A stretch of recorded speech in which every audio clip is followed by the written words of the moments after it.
चलिए बच्चों, आज से मैं हिंदी मीडियम के बच्चे जो क्लास 12th में हैं यूपी बोर्ड के, उनके भी लिए मैं लेक्चर स्टार्ट कर रहा हूं, जो कि पूरा हिंदी में होगा और जो टेक्निकल टर्म्स होंगे वो इंग्लिश में होंगे। ठीक है, तो आज हम बात करेंगे गॉस का नियम। बहुत इंपॉर्टेंट है ये, वेरी वेरी इंपॉर्टेंट। इसका प्रूविंग आपके एग्ज़ाम में पूछा जाता है। ठीक, गॉस का नियम। गॉस का नियम जानते हैं और इसको प्रूव भी करते हैं। ठीक है, चलिए स्टार्ट करते हैं। इस नियम के अनुसार वायु या निर्वात में किसी विद्युत क्षेत्र में स्थित किसी भी आकार के बंद पृष्ठ से होकर अभिलंबवत गुजरने वाली विद्युत क्षेत्र रेखाओं की संख्या, मतलब जो टोटल फ्लक्स होगा वो क्या होगा, पृष्ठ के अंदर उपस्थित कुल आवेश की 1/ε0 गुनी होती है। इट मीन्स अगर हम टोटल फ्लक्स निकालेंगे तो जो अंदर जो चार्ज होगा वो चार्ज क्या है, इसको हम लोग रिप्रेजेंट करते हैं क्यू इन या क्यू इनक्लोज इंटू 1/ε0। ठीक है, और इसको ऐसे भी कह सकते हैं कि phi E equal to integration E dot D S. ये इसको बोलते हैं हम लोग, क्या बोलते हैं इसको, हम लोग बोलते हैं surface integral of electric field. इसको बोलते हैं surface integral of electric field. ठीक है, तो इसको हम यहां लिख सकते हैं इंटीग्रल ई डॉट डी एस। ये आपका कूलाम ये आपका गॉस का नियम है। चलिए इसको प्रूफ करते हैं। ठीक है, चलिए इसको प्रूफ करते हैं, कैसे करेंगे। चलिए गॉस थ्योरम का प्रूफ देखते हैं। ठीक है, मान लेते हैं कि कोई एक क्या है, आर रेडियस का, ये रेडियस आपकी क्या है, आर है।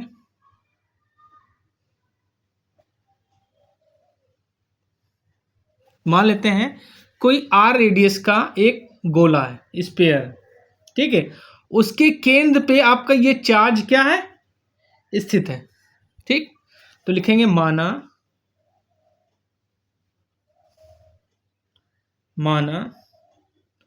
आर त्रिज्या वाले गोले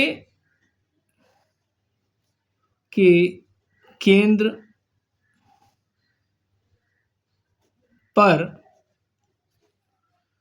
प्लस क्यू आवेश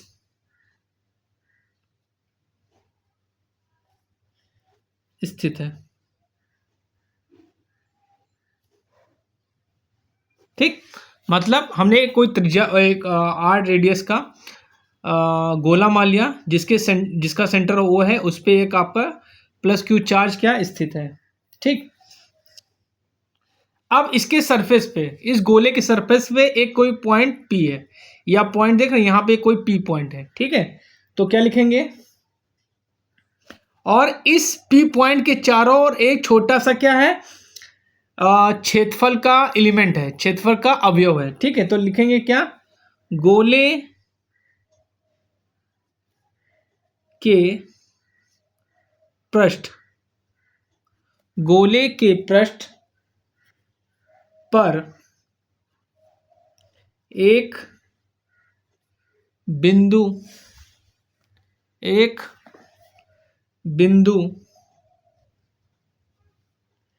P है, एक बिंदु P, ये बिंदु है, जिसके चारों ओर क्या है, एक छोटा सा एरिया एलिमेंट है, जिसको वो है ds। क्या है ये, ds। ये जो आप देख रहे हैं ये आपका छोटा सा एरिया एलिमेंट है, जिसको हम लोग ds बोल दिए। ठीक है, तो लिखेंगे जिसके चारों ओर एक छोटा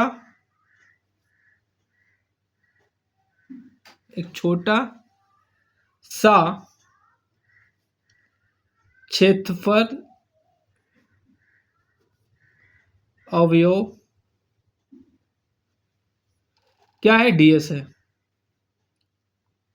ठीक, इसके चारों इसके p के चारों ओर एक छोटा सा क्षेत्रफल अवयव है कौन, ds। ठीक, और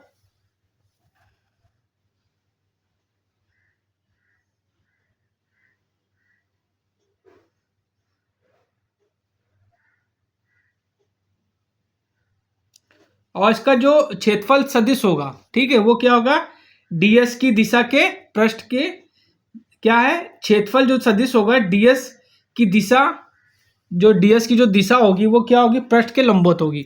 ये डायरेक्शन है, देख रहे हैं ds का, वो क्या है, पृष्ठ के परपेंडिकुलर है। ठीक है, सो इस पॉइंट पे, इस p पॉइंट पे इस चार्ज के कारण जो आपका इलेक्ट्रिक इंटेंसिटी होगी, या जिसको हम लोग बोलते हैं वैद्युत क्षेत्र, क्या होगा, E equal to by the Coulomb law 1/4 pi epsilon naught Q upon जो डिस्टेंस क्या होगा, r² होगा। ठीक, और डायरेक्शन क्या है आपकी, इसकी डायरेक्शन OP है। डायरेक्शन क्या है, OP किसकी डायरेक्शन में, O से P के। ठीक, अब ध्यान से देखो, जो E और DS इनका जो डायरेक्शन क्या है, एक दूसरे के पैरेलल है, एक दूसरे के क्या है, पैरेलल है। ठीक है, एक दूसरे के पैरेलल है, तो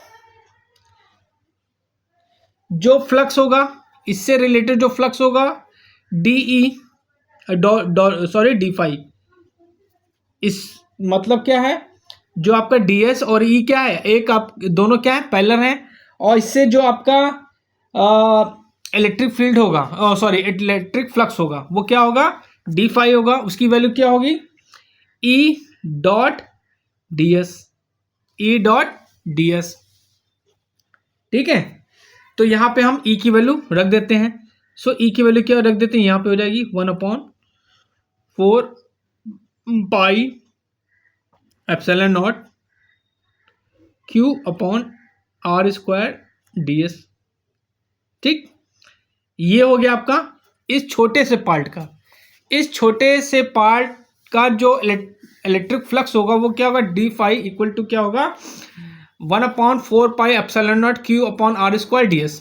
ठीक, अगर हमको पूरे का निकालना हो तो, अगर हमको मान लेते हैं कि ये जो छोटा पार्ट है, ये आपका छोटा सा पार्ट है। अब ये जो आपका स्फीयर होगा, इस तरह के पार्ट से बहुत सारे पार्ट्स होंगे, इस तरह के पार्टों से मिलकर बना होगा टोटल। ठीक है, तो अगर हमको पूरे निकालना है तो क्या करेंगे, इंटीग्रेट करेंगे। क्या करेंगे, इंटीग्रेट करें, निकालेंगे। ठीक है, तो लिखेंगे संपूर्ण, ये आपको लिखना पड़ेगा। ठीक है, कि हमको टोटल गोले का इलेक्ट्रिक फ्लक्स हमको निकालना है, तो क्या होगा कि ये जो गोला है, ये स्फीयर है, ये इस तरह के छोटे छोटे पार्टों से मिलकर बना होगा। तो पूरे को निकालने के लिए क्या करेंगे, हम इनको इंटीग्रेट कर देंगे। ठीक है, ठीक, तो क्या हो जाएगा, संपूर्ण पृष्ठ S से गुजरने वाला फ्लक्स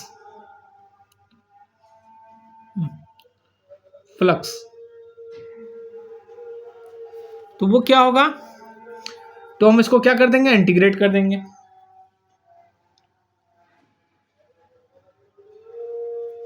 तो D phi equal to integrate,